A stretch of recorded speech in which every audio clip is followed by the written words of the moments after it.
Hello guys, welcome to our new blog.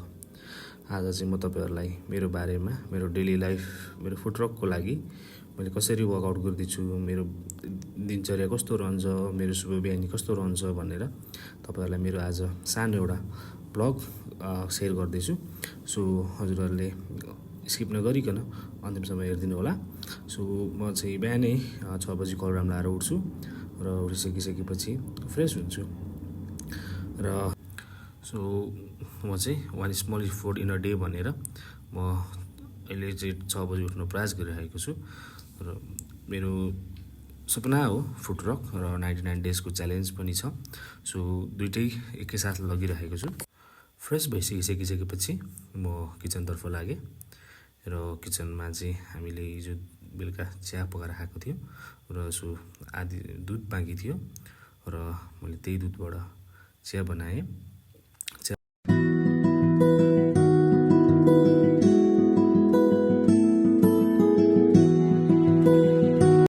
आफै मसला बनाउँछु र मसला बनाउनको लागि मैले थोरै अदुवा लिएँ, त्यस पछाडि सुकमेल अनि दालचिनी र ल्वाङलाई कुटेर मैले दुधमा हालेँ र पकाएँ। सो च्याराङ पनि अलिक धेरै खाने भएको भएर च्याराङ अलिक धेरै हालेँ। केही बेरको पर्खाएपछि चिया उम्ल्यो र मैले एकछिन चिया मजाले हल्लाएर उमालेँ। सो मैले चिया सारेँ।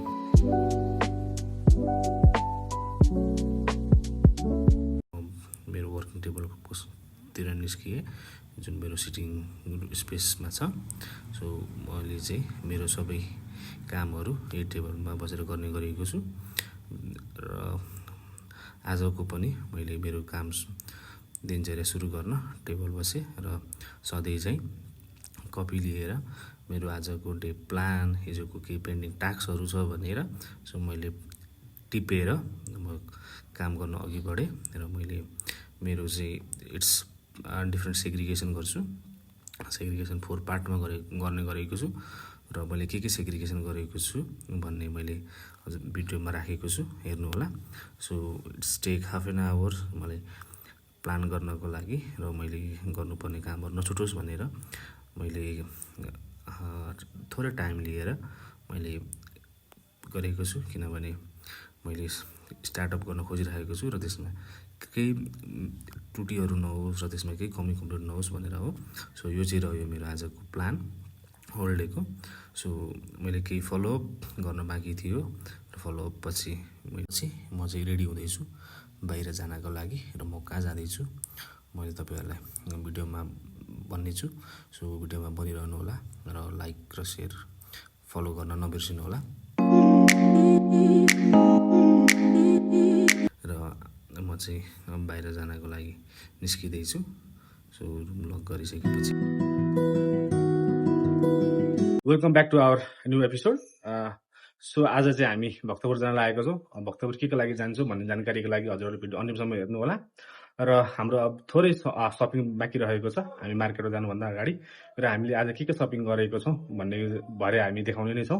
सो हामीलाई सपोर्ट गरिराख्नु होला र हाम्रो 99 डेजको च्यालेन्ज छ, जुनमा हामी 20,000 फलोवर युट्युबमा र 50,000 फलोवर इन्स्टाग्राममा भनेर हामीले गरेको छौँ। हजुरहरू साथ सपोर्ट गरिदिनु होला। हजुरहरूले साथ सपोर्टले नै हामीलाई हौसला र ऊर्जा प्रदान हुनेछ। सो भिडियोमा बनिरहनु होला। मैले मेरो बाइक निकालेँ र क्लिप्स लाएँ, भगवानको नाम लिएर म मेरो गन्तव्यतिर अघि बढेँ र आजको मौसम निकै सफा थियो।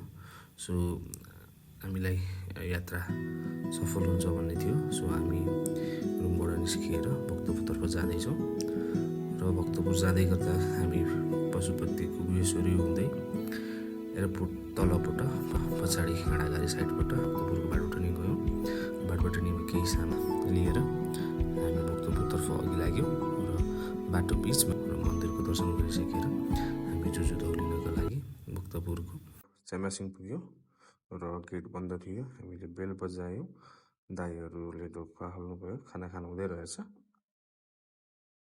हामीले हाम्रो बारेमा भन्यौँ र दाइले हाम्रो आफ्नो सामानहरू के कस्तो छ, कति छन् भनेर र के पाइन्छ भनेर दाइले हामीलाई फ्रिज खोलेर देखाइदिनु भयो। र हामीले सामानहरू हेऱ्यौँ र सामानहरूको बारेमा बुझ्यौँ। त्यसपछि हामीलाई दाइले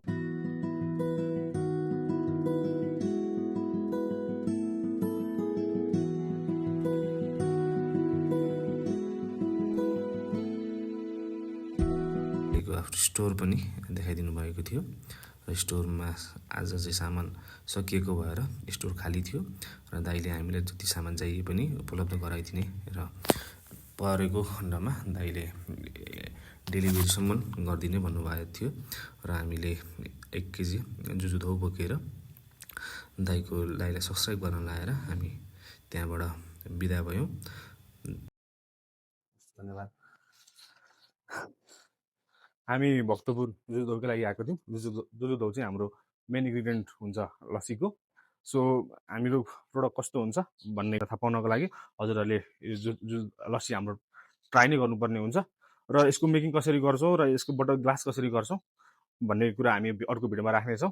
त्यतिन्जेलसम्म हजुरहरूले हाम्रो पेजमा बनिराख्नु होला र लाइक सब्सक्राइब गर्न नबिर्सिनु होला र हजुरहरूको एउटा सानो लाइकले हामीले अझै हौसला र ऊर्जा प्रदान हुनेछ। So be in touch. हामी हाम्रो केही सामान र जुजुधौ बोकेर हामी घरतर्फ फर्क्यौँ र फर्किँदै गर्दा बाटो बिचमा खाजा नास्ता खायौँ। मेरो कपाल काट्न बाँकी थियो, सो कपाल काट्नको लागि हामी सैलुन पस्यौँ र मलाई कस्तो देखिएको छ अर्को भिडियोमा म मेरो नयाँ लुक्ससँग म आउनेछु। Don't miss to follow our channels and subscribe our YouTube. चाहिँ हाम्रो आज स्याम्पल स्टिकर आएको थियो र हाम्रो ग्लास चाहिँ यस्तो देखिन्छ। Final looks of our glass. हाम्रो स्टिकर हजुरहरूलाई कस्तो लाग्यो कमेन्ट गर्न नबिर्सनु होला। See you in the next video.